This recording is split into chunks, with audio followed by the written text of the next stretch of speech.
Oke, jujur dulu ya. Kalau aku sebut nama Tan Malaka, kalian langsung kepikiran siapa? Bung Karno, Bung Hatta, atau malah kosong? Padahal Tan Malaka itu adalah satu tokoh Indonesia yang paling keras soal pendidikan dan cara berpikir anak muda. Tapi anehnya nama dia jarang banget dibahas. Makanya di video ini aku mau bahas Tan Malaka dengan cara yang santai biar kita sama-sama paham kenapa dia penting banget buat dunia pendidikan. Nama saya Tan Malaka. Atau Ilyas Hussein bila saudara-saudara pernah bertemu dengan saya di sebuah rapat pemuda di Jakarta. Elias Fuentes, Estahisio Rivera, Alisio Rivera. Bila saudara-saudara pernah bertemu dengan saya di Filipina. Atau bila kita bersua di Hong Kong, saudara-saudara boleh menyapa saya sebagai Ong Song Lee atau Tan Ning Siong. Sewaktu kita berkenalan di Birma. Dan saya akan menyebut nama saya sebagai Cheng Wan Tat dan Huang Yi. Atau Hatan Gozali bila saudara-saudara menanyakan nama saya di Singapura. Atau apa jelajah dan bila kita pernah bertemu kawan-kawan.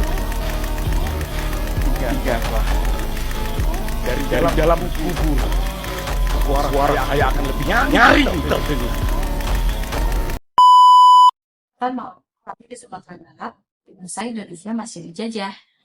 Sejak kecil dia dikenal cerdas dan punya rasa ingin tahu yang tinggi. Dia berkesempatan sekolah sampai ke luar negeri, dan dari situ cara berpikirnya makin terbuka. Tan Malaka bukan cuma pejuang kemerdekaan, tapi juga guru, penulis, dan pemikir pendidikan. Menurut dia, penjajahan bukan cuma soal senjata, tapi juga soal pikiran yang berbeda.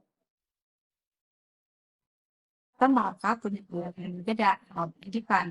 Menurut dia, soal itu bukan cuma soal duduk, dengerin guru, terus hafalin semua hal. Pendidikan harus bisa bikin siswa berpikir, bukan cuma disuruh nurut, bukan cuma disuruh ikut aturan, tapi diajarin buat tanya, kenapa, masuk akal gak ya, ini benar atau cuma kebiasaan.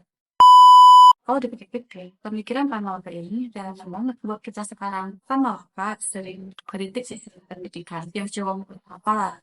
Menurut dia, kalau siswa cuma disuruh hafal tanpa paham, maka mereka gak paham. Kalau yang ideal, kata Tan Malaka, harus ngajarin logika, cara berpikir kritis, dan keberanian menyampaikan pendapat. Buat dia, anak muda itu bukan robot. Anak muda itu harus sadar keadaan sekitarnya.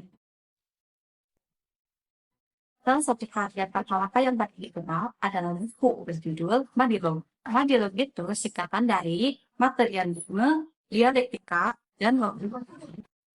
Nah, kedengarannya berarti tapi itu kedengarannya adalah banget. Tan Malaka ngajarin kita buat bikin logika, pakai akal sehat, bukan cuma orang.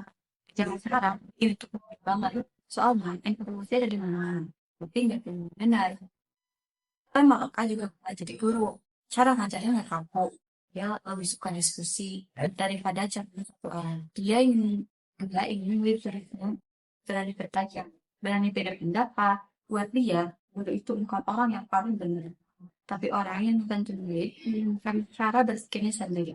Nah, karena pemikiran yang kritis, Malaka malah sering dianggap berbahaya. Dia sering dibuang, kejar, bahkan disingkirkan dari sejarah resmi.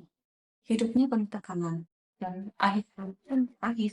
Itulah kenapa nama Tan Malaka nggak terkenal tokoh lain, tapi meskipun begitu, gagasannya tetap hidup sampai sekarang.